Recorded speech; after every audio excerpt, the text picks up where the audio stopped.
ضرور ہونا تھا۔ علیشہ کو یقین نہیں آ رہا تھا کہ زاہد اتنا گھٹیا کام بھی کر سکتا ہے۔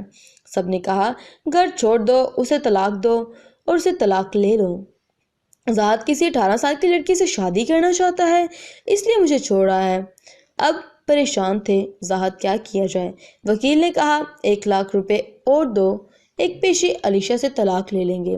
زاہد ہنسنے لگا۔ وکیل صاحب 1 لاکھ عدالت میں پیش ہوئی۔ زاہد سامنے کھڑا تھا۔ جج نے پوچھا مس علیشہ آپ اپنے شوہر کو کیوں مارنا چاہتی ہیں، کیوں قتل کرنا چاہتی ہیں؟ علیشہ ڈر رہی تھی، اسے کچھ نہ بولا جا رہا تھا۔ وہ کہاں آ گئی تھی؟ گھر کی دہلیز سے عدالت کے مجمع میں۔ زاہد کا وکیل بولا جج صاحب میرے موکل کا کہنا ہے کہ یہ عورت چرس بیچنے کا دھندا کرتی ہے اور اس کے ناجائز تعلقات ہیں آصف پٹھان کے ساتھ۔ یہ اجازت دیں تو آصف پٹھان کو کٹہرے میں حاضر کروں۔ علیشہ کچھ نہ سمجھ رہی تھی یہ کیا ہو رہا ہے۔ علیشہ کا سر چکرانے لگا۔ اتنے میں ایک بڑے مونچھیں بڑے بال رکھے آدمی وہاں آیا جسے پولیس نے کچھ دن پہلے پکڑا تھا۔ جج صاحب نے پوچھا کیا سچ ہے کہ یہ لڑکی تمہارے ساتھ ڈرگ بیچتی ہے؟ تم دونوں کے ناجائز تعلقات ہیں، کیا یہ سچ ہے؟ تو آصف پٹھان بولا جج صاحب ہاں یہ میری بیوی بننے والی تھی، دونوں پچھلے 4 سال سے چرس بیچ رہا ہے، ہم بس اس کے شوہر کو مارنا چاہ رہے تھے۔ علیشہ چیخ چیخ کر رونے لگی، یا میرے اللہ زمین پھٹ جائے اور میں اس میں دھس جاؤں، راز مجھے کتنا دور کے کھینچ کر لے گیا تھا کہ اب میں کیا کروں۔ عورت کی بہت عزت کریں، آپ اللہ کے حضور حاضر ہوں گے، آپ سچ کہہ رہے ہیں، کیا منہ دکھاؤ گے قیامت کے روز؟ پٹھان کا دل تڑپا۔ علیشہ کی چیخیں دیکھ کر بولا جج صاحب ہم جھوٹ بول رہے ہیں، یہ بچی نے گناہ نہیں کیا، اس کا میاں اور وکیل نے پیسہ دیا تھا یہ سب بولنے کا، بہن ہم کو معاف کر دو۔ جج صاحب کافی برہم ہوئے۔ علیشہ زاہد سے کہنے لگی تم کو گھر چاہیے نا، لے لو، مجھے ابھی طلاق دو۔ جج صاحب نے زاہد کو گرفتار کرنے کا حکم دیا، وکیل کو بھی سزا سنائی، علیشہ کو باعزت بری کیا۔ معافی مانگتے ہوئے علیشہ چلی گئی۔ زاہد جیل میں تھا کہ خون کی الٹیاں کرنے لگا۔ یہ پتہ چلا اسے ایڈز ہو چکا ہے۔ زاہد ہر دن موت کی طرف جانے لگا، اس کی حالت بگڑنے لگی تو پھر یاد آنے لگی علیشہ، بچے، رونے لگا کہ میں نے کیا ظلم کر دیا تھا، بیچاری علیشہ کو کتنا درد دیا تھا، میری بیٹیاں، میری شہزادیاں، میرا بیٹا۔ وہ آوازیں دینے لگا۔ ڈاکٹرز نے کہا یہ بیماری دوسروں میں بھی پھیل جائے گی۔ زاہد کو زہر کا پیالہ دیا گیا اور اسے زہر کا انجیکشن لگا دیا، تڑپ تڑپ کر مر گیا۔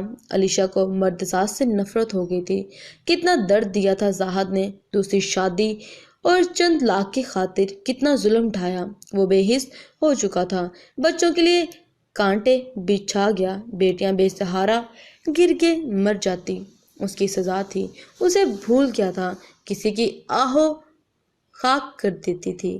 اگر آپ کو اپنی بیوی اچھی نہیں لگتی تو ظلم نہ ڈھائیں، بے رحمی نہ کریں، اسے سمجھائیں، جو کلمہ پڑھ کر آپ کی ہو گئی ہے اس کے لیے تھوڑا سا خود کو بدل لیں۔ جہاں مرد کو محبت کا سبق دیتا ہوں وہاں عورت بھی خیال رکھے، اپنے ہم سفر کی محبت کو سینے سے لگائے اور اس سے ضد درازی نہ کرے، اور اس سے ضد بازی نہ کرے بلکہ اس کی بات کو مانے۔ امید کرتی ہوں یہ انٹرسٹنگ سٹوری آپ کو پسند آئی ہوگی۔ Thanks for watching.